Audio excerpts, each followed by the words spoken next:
Welcome. Tonight, we enter the golden halls of ancient Babylon, a city of towering statues and kings who spoke with absolute authority. But our story isn't really about kings or idols. It's about three men. Quiet men. Foreigners in a land not their own. Men who refuse to bow, are not in pride, but in deep, unwavering faith. This is the story of Shadrach, Meshach, and Abednego, three men who stood when the world around them knelt. They didn't resist with weapons. They didn't escape with cleverness. They stood still and trusted. And in doing so, they stepped into fire. Not alone, but with a fourth beside them.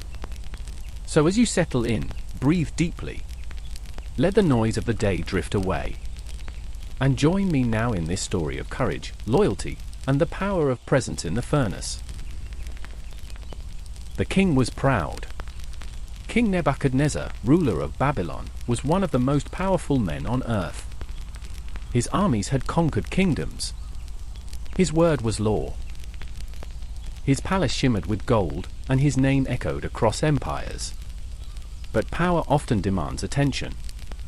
And so, Nebuchadnezzar ordered something grand. A statue. Not just large, enormous. 90 feet high. 9 feet wide. Made of gold. Shining in the sunlight. He placed it in the plain of Dura, a vast open space where it could not be ignored. Where every subject in the kingdom would come to see, and to bow. The king sent messengers throughout the land. From the highest officials to the lowest servant, all were summoned.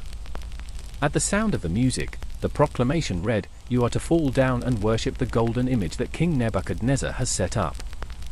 And just in case anyone had doubts, whoever does not fall down and worship shall immediately be thrown into a blazing furnace. There would be no exceptions. This wasn't about belief. This was about loyalty, about control. And fear made many bow long before the music ever played. The day came. The crowds gathered. The statue gleamed beneath the sun. Officials stood in rows, soldiers at attention, citizens whispering nervously. Then, the music began. Horns. Pipes. Strings. A great, sweeping sound of obedience and pressure. And like a wave, the people fell to their knees. Across the plain, thousands bowed, heads low, hands to the ground. But not all. Among the kneeling crowds, three figures remained standing. Still. Silent. Unmoving. Shadrach. Meshach. Abednego. They were not defiant for defiance's sake. They were not rebels by nature.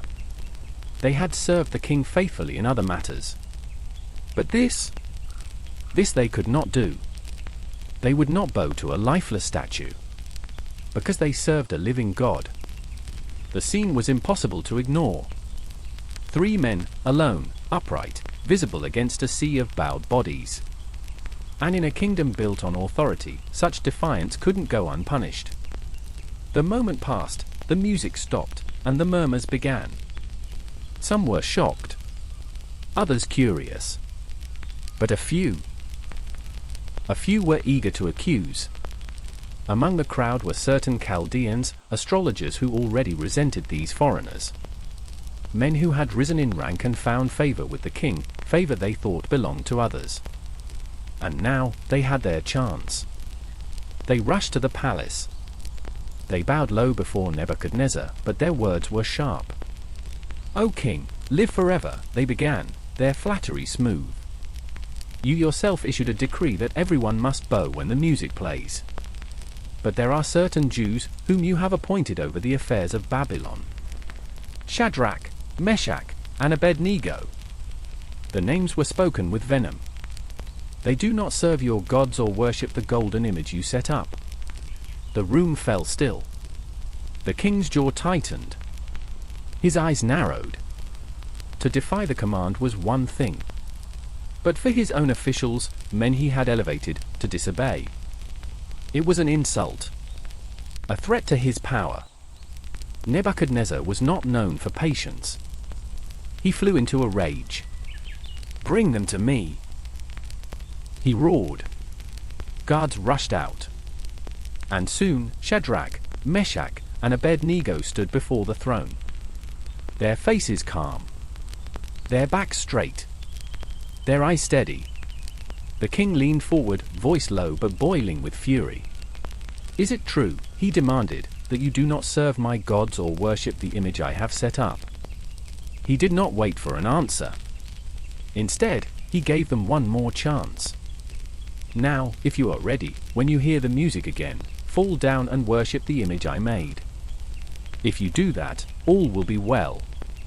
But if you do not, you will be thrown immediately into a blazing furnace." He paused, then said the words that would hang in the air. "Then what god will be able to rescue you from my hand?" The three men looked at each other, then back at the king. There was no panic in their eyes. No wavering. No desperate negotiation. And then they spoke, calmly, reverently, but without fear. "O Nebuchadnezzar, we do not need to defend ourselves before you in this matter. If we are thrown into the blazing furnace, the God we serve is able to deliver us from it, and he will deliver us from your hand. But even if he does not, we want you to know, O king, that we will not serve your gods or worship the image you have set up." It was one of the boldest declarations of faith ever spoken. Not arrogant. Not disrespectful. But anchored. They believed God could save them. But their faith did not depend on the outcome. Even if the fire consumed them, they would not bow. The words of Shadrach, Meshach, and Abednego echoed through the royal court. The air hung heavy with silence. Then, rage. Nebuchadnezzar's face twisted in fury. His pride, bruised. His authority, challenged. And the king who once offered a second chance now gave no further mercy. "Heat the furnace 7 times hotter than usual," he commanded. The guards rushed to obey. Wood piled on wood. Oil poured in. Flames roared upward, licking the sky. The heat grew unbearable. Even the soldiers shielding the king began to step back, sweat streaming down their faces.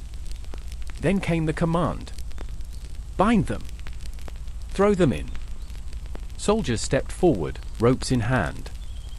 Shadrach, Meshach, and Abednego did not resist. They didn't plead. They didn't look for a way out. They walked with dignity, steady, resolute. Their hands were tied. Their cloaks still on. Their eyes fixed ahead. The guard seized them, dragged them toward the furnace.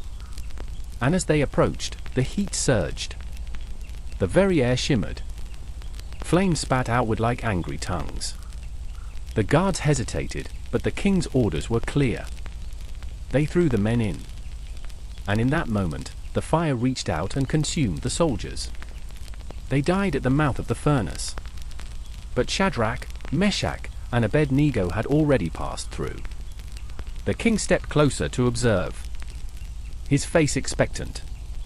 He wanted to see the consequences of disobedience, to watch the fire do its work. But what he saw made him stumble backward.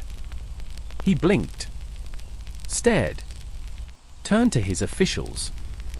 "Did we not throw 3 men bound into the fire?" They nodded. "Certainly, O king." He pointed, voice shaking. "Look! I see 4 men walking around in the fire, unbound and unharmed. And the 4th looks like a son of the gods."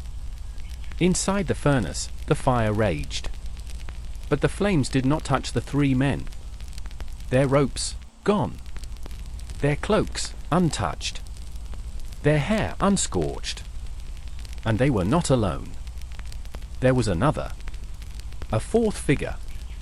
Bright. Radiant. Walking beside them in the heart of the fire. Not in a hurry to leave. Not shouting or calling for escape. Just walking. Present. And the flames that should have destroyed them became the setting for a miracle, a place of communion. A place where heaven stepped into earth.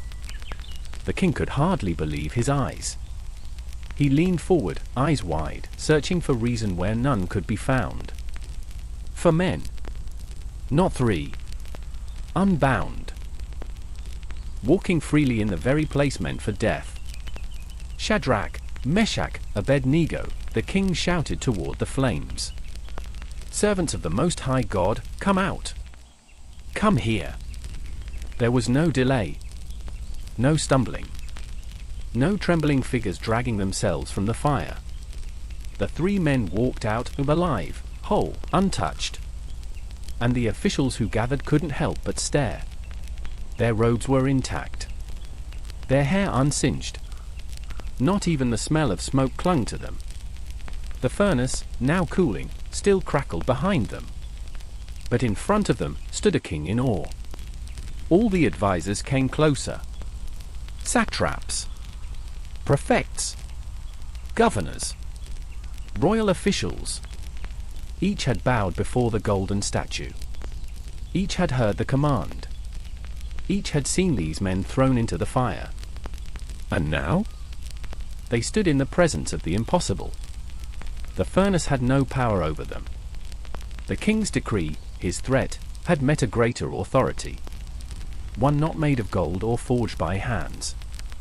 One that could not be burned, bribed, or bound. Nebuchadnezzar, still shaken, found his voice.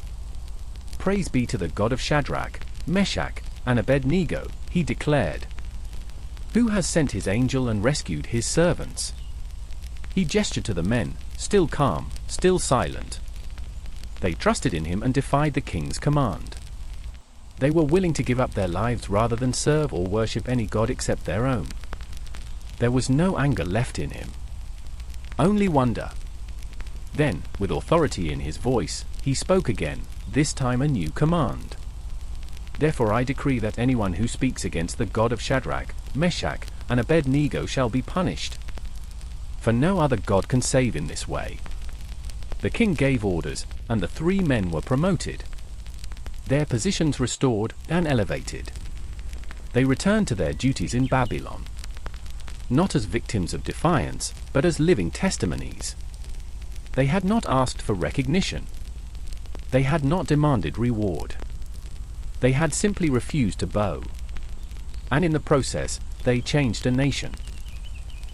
They showed that even in exile, even under foreign rule, God was not far. The fire that was meant to destroy them had become their altar.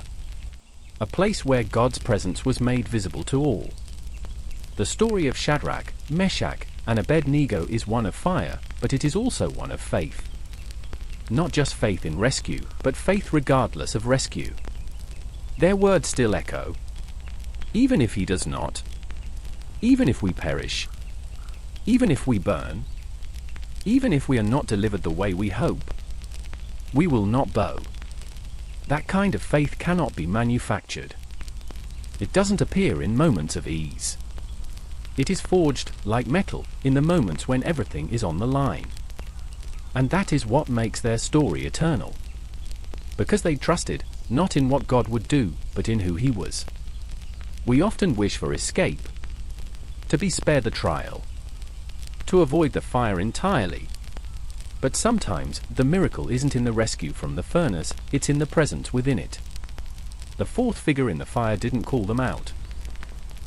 He joined them in it. He didn't remove the flames. He removed the fear. He didn't quiet the rage of Nebuchadnezzar.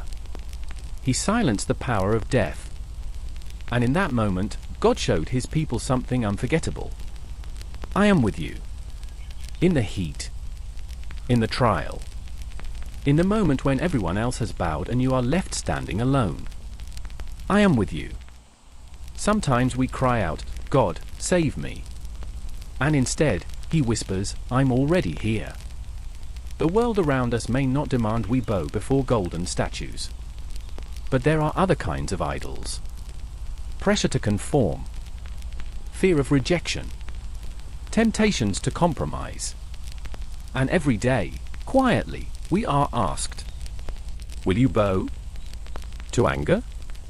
To bitterness? To convenience over conviction? And every day, quietly, we can answer, no, I will stand. Even if it costs us position. Even if it isolates us. Even if it feels like we're walking into fire. Because the reward is not in what we gain, but in who stands with us. What would happen if we lived like those three men? With steady faith.